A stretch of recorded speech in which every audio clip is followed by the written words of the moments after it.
Let's talk about if Teoscar Hernandez is a good fit in Detroit. All today on Locked On Tigers.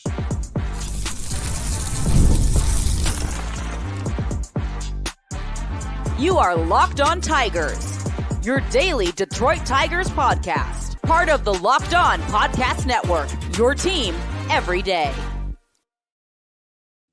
What is up, everybody? Welcome back to another edition of Locked On Tigers. I'm, of course, your host, Scott Bentley. Today is Thursday, November 7th, 2024. Thank you so much for making Locked On Tigers your first listen every single day. We are free and available wherever you get your podcasts, including YouTube, part of the Locked On Podcast Network, your team every day. Today's episode is brought to you by Game Time. Download the Game Time app, create an account, and use code LOCKEDONMLB for $20 off of your first purchase.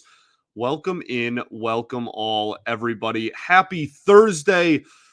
Today we are going to start talking about free agents and their fit within the Tigers roster in 2025 and potentially beyond 2025. I know everybody's really chomping at the bit to talk Bregman, to talk third base and whatnot, but there was a rumor that was thrown out there by, honestly, several different articles, publications, etc., that the Tigers may be kicking the tires on or would at minimum be a good fit for Teoscar Hernandez. Now, none of these said that, we're hearing the Tigers are in on Teoscar Hernandez and they have a big offer prepared and this is going to happen.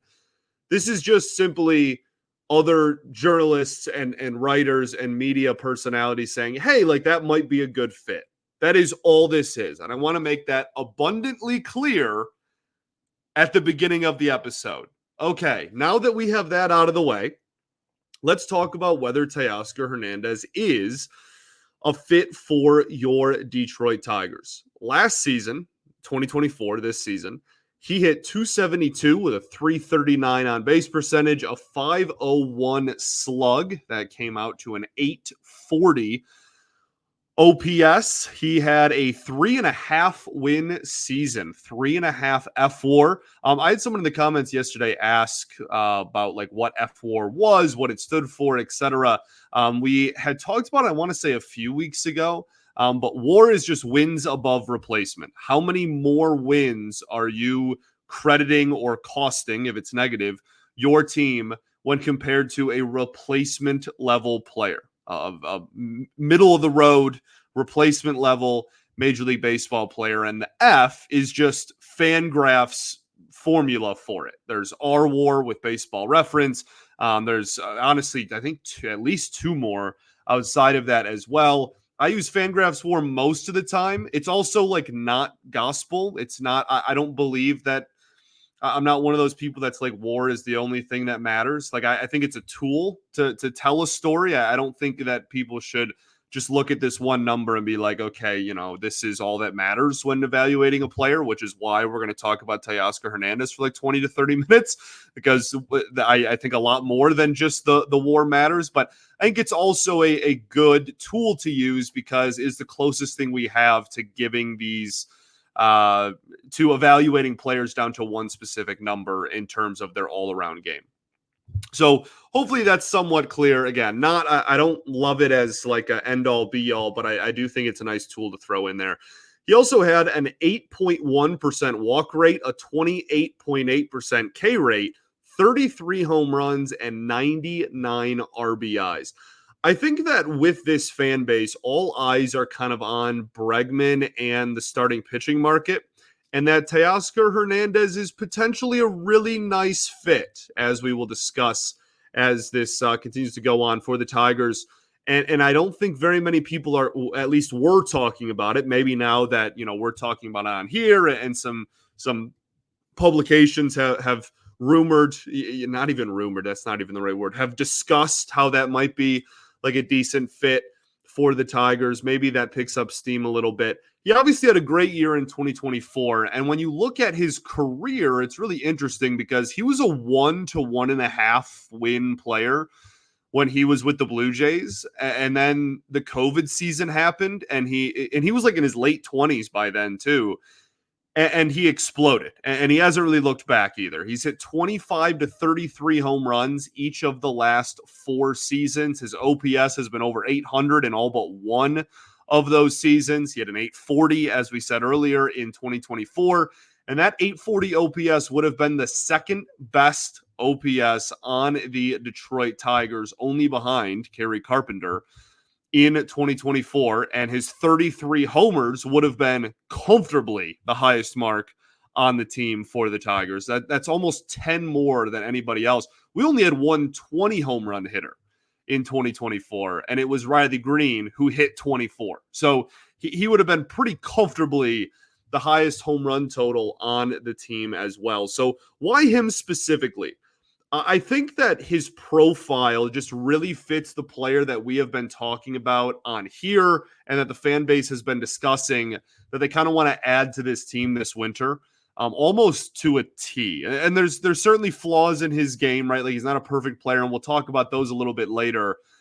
But like ultimately, this is a corner outfielder that's a righty that can crush lefties and has power, a lot of it. And he also hits righties well, for whatever that is worth to you. It's really as simple as that. I know I just listed off like 5 things and then said it's as simple as that. But like that is what the Tigers and what we, again, have been talking about on here for this organization to be looking for going into this winter. What does he do well specifically? Hit. He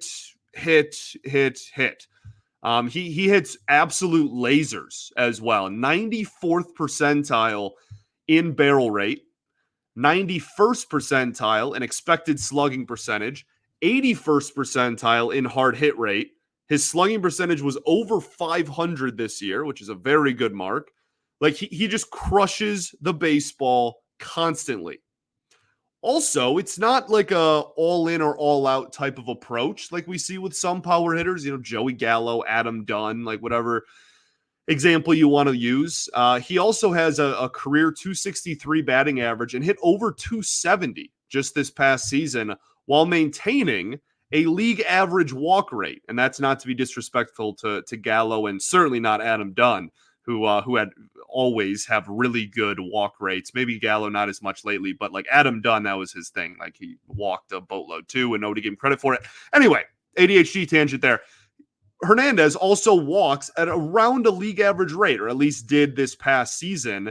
And that was the first time he had walked at that high of a clip since 2019. So we're talking about a really, really good season for him, not only in terms of just compared to the rest of baseball, but also one of the best seasons he's had in his entire career. We've talked about it a lot already. We've talked about it a lot already this offseason as well as a whole. The Tigers really need more power. It's one thing to have a righty hitting corner outfielder that, they want to add, but pop specifically is something that this team and this fan base wants the organization to add more of. He had a top 40 on base percentage in baseball, paired with a elite, I think I'm comfortable calling it elite power, at worst borderline elite, just outside of elite. He was 15th in baseball in home runs, just total amount of home runs hit last year. He had the 15th most in the sport.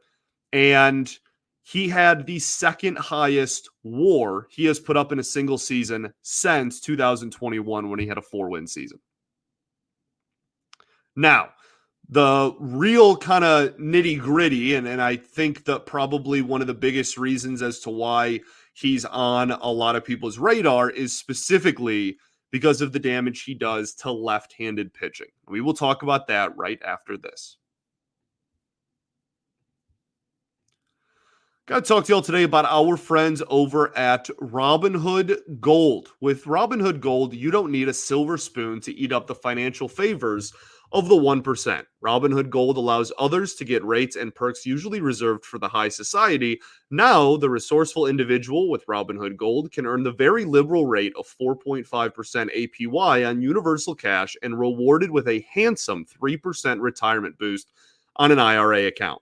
Robinhood Gold provides the privileges of a high net worth for any net worth. These generous benefits are now available for only $5 a month. The new gold standard is here with Robinhood Gold. Sign up today at Robinhood.com/gold, Robinhood.com/gold. Terms apply. For product specific disclosures, visit Robinhood.com/gold. Investing involves risk. Rate may change. Gold membership is offered by Robinhood Gold LLC. Also, got to talk to y'all about our friends over at Arena Club. For most of us that love collecting cards, very much like myself, the idea of spending $2,000 or more on a Luka Doncic, Ellie De La Cruz, Patrick Mahomes, any big name rookie card just really isn't in the cards. I love collecting, but that's some serious money to drop. Thanks to slab packs from arenaclub.com, it's now possible to score gem mints for a fraction of their retail price. Every card that I listed was a hit from last week's Arena Club slab pack drop. Arena Club is the only repack that provides real value, a complete view of all possible cards, and a clear hit rate for each one. Arena Club slab packs are revolutionizing the repack game with complete transparency. After your pulls are revealed, they'll immediately be placed in your showroom for safekeeping, selling, trading, auction, what have you. Whether you're buying, selling, trading, or displaying, Arena Club is the card collecting platform you have to check out because right now you can get 10% off of your first slab pack or card purchase by going to arenaclub.com/lockedonmlb and using code LOCKEDONMLB. That's arenaclub.com/lockedonmlb. Code LOCKEDONMLB for 10% off of your first purchase. All right, everybody, welcome back here. Segment 2 of Locked On Tigers. Appreciate y'all for tuning in as always, making us your first listen every single day. Shout out to the everydayers that do tune in every day. We will, of course, be back tomorrow with hopefully a fun episode to send you off into your weekend. Today, we're talking a lot about Teoscar Hernandez and his potential fit within the Tigers organization. We've already talked a lot about his offense. I think, as I kind of teased before the break, the biggest thing that people want to add to this outfield is someone who hits left-handed pitching really well. And if that's Juan Soto, then so be it. But I think most people are looking at right-handed hitters. Teoscar Hernandez, very notably a right-handed power hitter that can play the corner outfield. And against lefties, last year he hit .290 with a .357 on base percentage, a .574 slug. That is a .931 OPS. 11 of his 33 homers were against lefties. Obviously, much smaller sample size against lefties, as most hitters do. The thing is with him is that against righties, he still hit pretty darn well. He hit .265 with an .808 OPS. And with runners in scoring position, I know there's some of you out there that really care about that a lot. .288 with a .943 OPS with RISP. Baseball Savant had him in the top 10% in baseball in just pure batting run value. Also, for whatever it's worth, he was in the 83rd percentile in sprint speed. So why not him? What's the counter argument, right? We've talked all about how great of a hitter he is, how much it makes sense for the Tigers for him to be on the Tigers' radar. What is preventing anybody from just going completely all in on Teoscar Hernandez? What are some of the hesitations from people that aren't as hot on the idea, which there are some out there? Well, he's not a very good defender is one thing. And I know that there's a lot of people that are listening to this and their eyes are rolling and they're like, oh my goodness, if we can add a borderline elite or an incredible hitter, I don't really care if he can't play defense. And fair enough, but it is worth pointing out that wasn't just a below average defender last year. He was straight up a one of the worst corner outfield defenders in baseball this past season. His arm is not very good, and he plays corner outfield. That is not a great combo. Most people want their corner outfielders to have plus arms or even plus arms if you're talking about right field. He also was in the bottom 2% in baseball and outs above average this past year, -9. Was comfortably negative in DRS. In left field, I think he fared a little bit better in right field. Again, we talked about earlier, he's pretty fast. He's an athletic dude, just isn't very good defensively. Now, not every single year of his career was as bad as this one, but he is on the quote-unquote wrong side of 30 when it comes to evaluating players, and I have a hard time believing that he's just going to have this huge upswing and just magically turn into a really good defender all of a sudden. I would, if the Tigers brought him in, I would prepare and anticipate for him to be a pretty comfortably minus defender out there in the outfield. Offensively, if that doesn't do it for you, if you don't care, I'm sure there's plenty of people out there that don't, right? If you bring me 30 plus homers and a really good hitter against lefties and righties, I don't really care. We'll live with the repercussions on defense. Fair enough. Offensively, the big knock against him, really one of the only big knocks against his bat, is that he swings and misses a lot. And like genuinely a lot. He's in the bottom 10% in all of baseball in K rate and swing and miss rate. And it's pretty universal too. This is not a guy that like there's just one pitch that really gets him. He just swings and misses a lot across the board. Like his numbers against the changeup, right? He crushes changeups when he hits them. He also swings and misses over 40% of the time at them. Right. So like it's just a give and take thing. He is just going to swing and miss a lot. He's going to strike out an awful lot. But as we mentioned earlier, that's a lot easier to deal with and accept when A, your numbers are just flat out good anyway. But B, he actually has pretty solid chase rates. And as we said earlier, walked at a league average clip last year. So you're not getting like a Javi situation in terms of approach. I want to make that abundantly clear. Just because he swings and misses a lot and strikes out a lot doesn't mean that this is like Javi 2.0. Like this dude is not chasing nearly as much. He's around league average in that department, a little bit better actually. And again, walked at over 8% of the time. You could double Javi's walk rate. It wouldn't be 8%.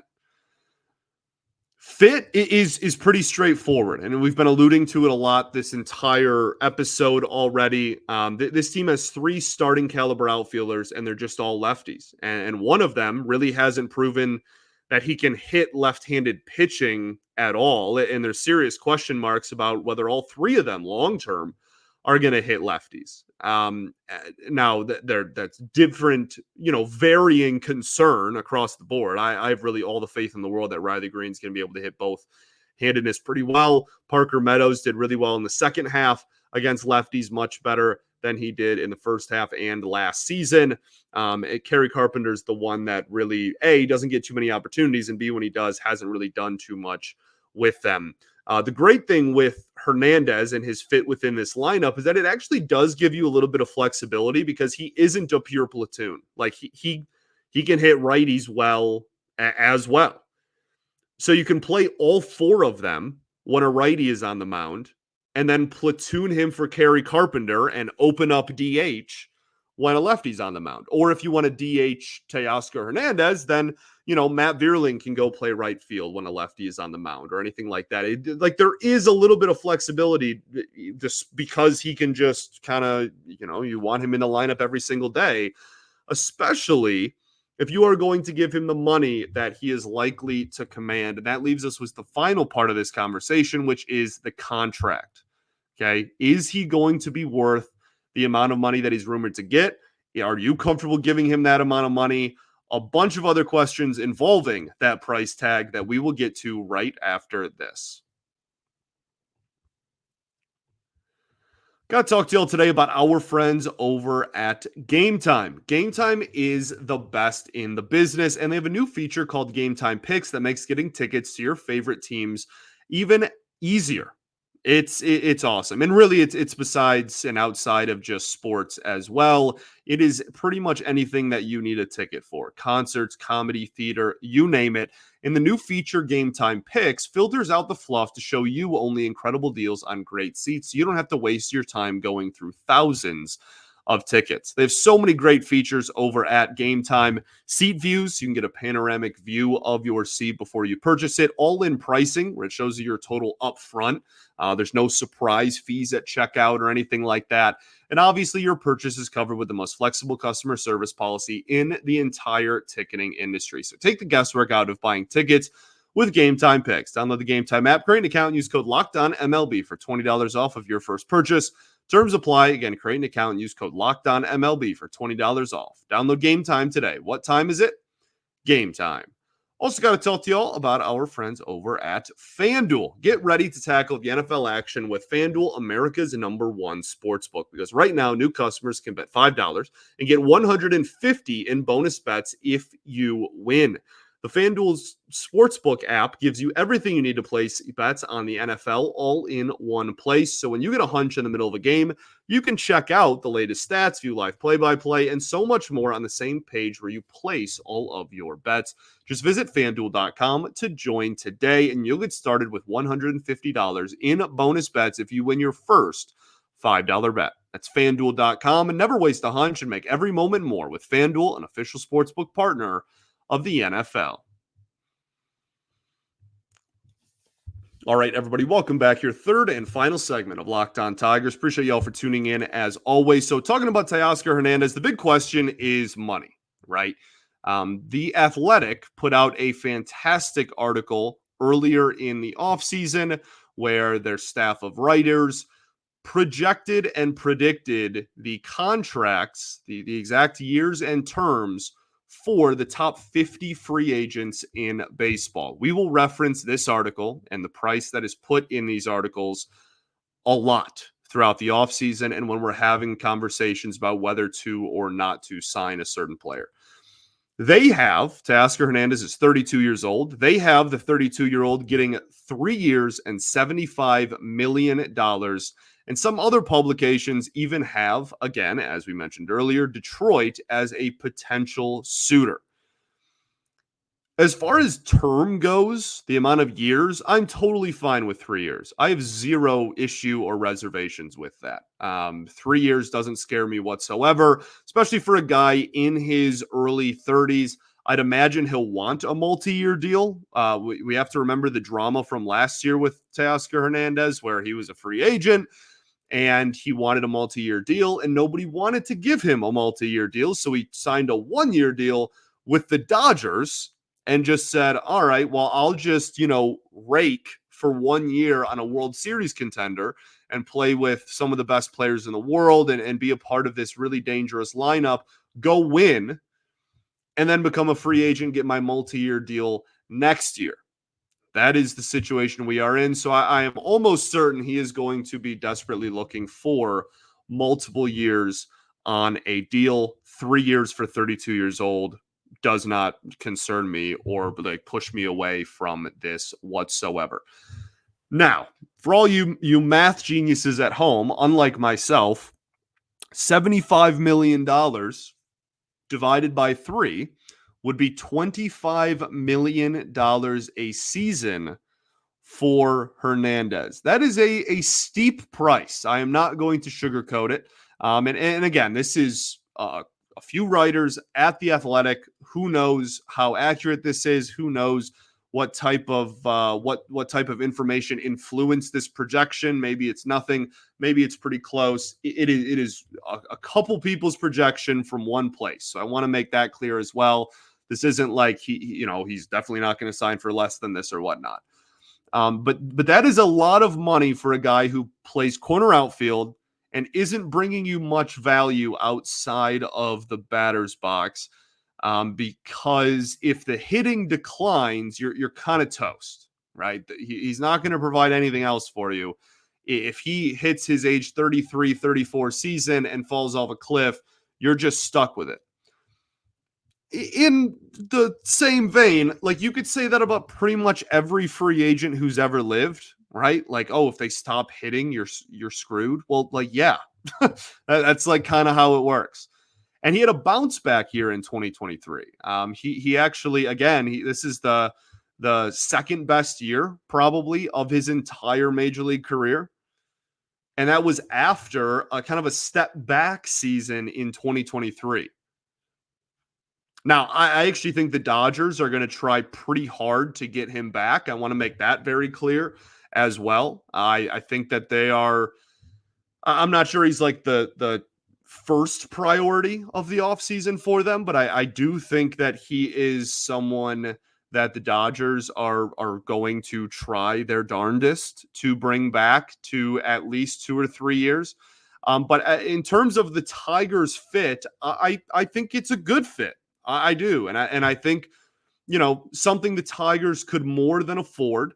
And it's not too much of a long-term commitment if that's around the contract he's going to get. If they're worried about aging or decline or whatnot.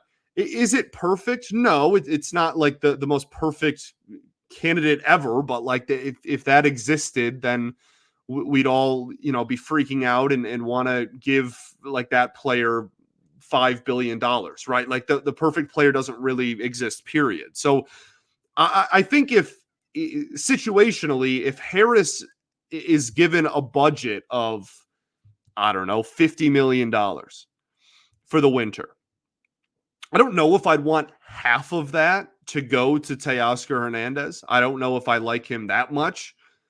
But if the question is open-ended, and because I am never going to know what his budget is for the winter, it could be $200 million, it could be $30 million. I don't know. I'm never going to know either. So if the question is more open-ended and it's just kind of, is this contract worth it? Would you pay him that amount of money in a vacuum to add him to this roster in 2025 and beyond? Yes. I just think there might be a little bit more nuance to it. That's all. But I think, objectively, there is a little bit more of a conversation. It's not as simple as just, do you want to add this really good player to your team? He has to want to come here is another huge factor, right? There's a lot more that goes into it than just, some fans are just like, oh, like, how come you didn't get this person, this person, this person? It's like, well, it's some of that's out of the team's control. We have to remember. The Tigers' payroll for 2025, according to Spot Track, which is a fantastic resource, is $61.9 million. That is currently the 24th highest in baseball. So bottom 7 payroll in the league. The team's projected payroll for 2025 is about $100 million, which is still 24th in Major League Baseball. So you can afford him. You have the resources to be able to do so. He is a perfect fit, arguably on the roster outside of maybe his defense, but offensively and with this lineup, he's a fantastic fit. Am I saying that they need to get him in order to, like, this offseason's a failure if you don't get Teoscar Hernandez? No, very far from it. If he just goes back to the Dodgers, or if somebody's going to give him like $30 million or something, I'm okay on that. I'm not even sure I'm really 100% sold on $25 million. But he is pretty clearly the type of player that this team is looking to add this winter, and he's probably the best outside of like Juan Soto of those players that fall into that category. 2 Tigers fell short in Gold Glove announcements. Actually, I guess technically one. The other one I'm kind of adding into the conversation. Jake Rogers did not win Gold Glove. Cal Raleigh did. Congratulations to him. Hopefully Rogers can keep making a name for himself and rack up one of those down the road. And then Riley Green didn't win left field. He wasn't even nominated for left field, which is just an atrocity. I think he had the best DRS amongst left fielders in baseball, something like that. It was ridiculous. Stephen Kwan's a good defender, like, good for him, whatever. But the fact that he wasn't even nominated was kind of ridiculous. And then Arizona Fall League ends in about, I think, a week and a half, just under 2 weeks, just about 2 weeks. And we will have a lot of coverage on that when the Arizona Fall League ends. We will have, conversations about the players for the Tigers that looked good, who didn't look good, kind of what that means going into 2025 and whatnot. All right. Let me know what you think of Teoscar Hernandez. Again, I am more than fine with the addition if that ends up happening. And if any of these speculations or predictions end up coming true, I have absolutely no problem with that, and that would be great, and he'd be a fine addition. But there's enough there where if they don't get him, I'm not going to be like necessarily heartbroken either, depending on what the contract ends up being for him. So yeah, we'll see what happens. Thanks for making Locked On Tigers your first listen every single day. Shout out to the everydayers that do tune in every day. We will, of course, be back tomorrow. Peace and love. Going to therapy's dope. I'll catch you all then, baby. Go Tigers.